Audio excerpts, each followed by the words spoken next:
joining me live now is the National News Corp Network National Political Editor, Clare Armstrong. Clare, great to see you. There's so much to talk about. I don't even know where to start when it comes to the Liberal Party and how they did not see this coming. Their own pollsters didn't even see it coming, apparently, and therefore their messaging was way off in the wrong areas, and now we see the results. Yeah, absolutely. Honestly, there are so many things that went wrong. Basically, everything that could have did, from the polling being off, from the policy development, from the way that resources were deployed, issues with the types of candidates that were selected in some seats. It's a real, a lot of people have said over the last few days that the Liberal Party needs a real root and branch kind of restructure, and it's hard from this result to disagree with that. Yeah, so how do they do that? Because it has been commented to me many times that the whole structure of the party, and when you look at the state branches, because that's how it works, they're a complete mess. Basically in administration here in New South Wales. And if you're on the Liberal side of politics and you go in to be a backbencher or want to run for a seat, it takes time, it takes resources, it takes time away from the day job that you have. And if you get into politics and it doesn't go so well for you, well, you're almost unemployable on the other side.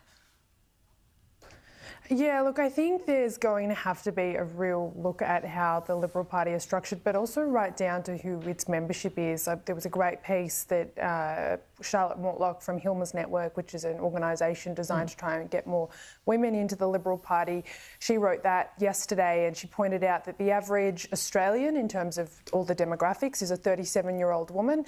The average member of the Liberal Party is a 70-year-old man. So that is quite a stark contrast when you've got your membership base so far removed from what average Australia looks like, when they're the ones that obviously have quite a bit of a say in who they select as a member. Equally, though, I've had MPs talking to me about the fact that when you've got to get your branch members, your volunteers out on booths from 6 a.m. to 6 p.m, volunteering their time, helping with the campaign efforts, turning up to branch meetings, they expect some buy-in and some say in how the party operates and who is represented. So if you're going to have a bit more control centrally over what candidates look like, for example, whether it's through a quota to get more women into the parties is probably the most obvious starting point, then what's the trade-off? How do you keep those branch members that you have? Well, I don't know, Claire. That's a good point. But give me a break. They're pre-selecting some pretty weird cats that don't actually resonate with the communities, and we saw that in the results. And if anyone lives in a Teal seat, the army of volunteers for the Teals is extraordinary, and they are younger women in particular, yes, retirees too, because they do have a little bit more perhaps spare time on their hands. But to say you're not going to get the volunteers if you have quotas or younger women, do you think that really flies?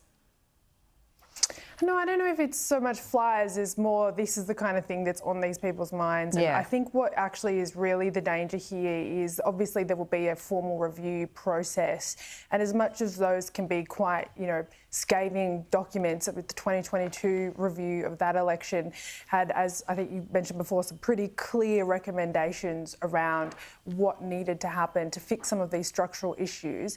There is a tendency, once Parliament starts and you get into the cut and thrust of the government versus the opposition, that document really gets put to one side. So I think actually what really needs to happen here is sort of dedicated project that goes on well outside of whatever the parliamentary Liberal Party is doing in terms of its daily kind of cut and thrust with the Labor Party. And you need some real leadership outside of the Parliament to actually be driving these reforms, or those parliamentarians are going to be looking around in 3 years' time and have even less colleagues sitting next to them. Oh, isn't that a happy thought for them this morning as they look at tackling the problems, and whoever the next leader is, they have a job ahead of them. Claire, thank you. We'll check in with you soon.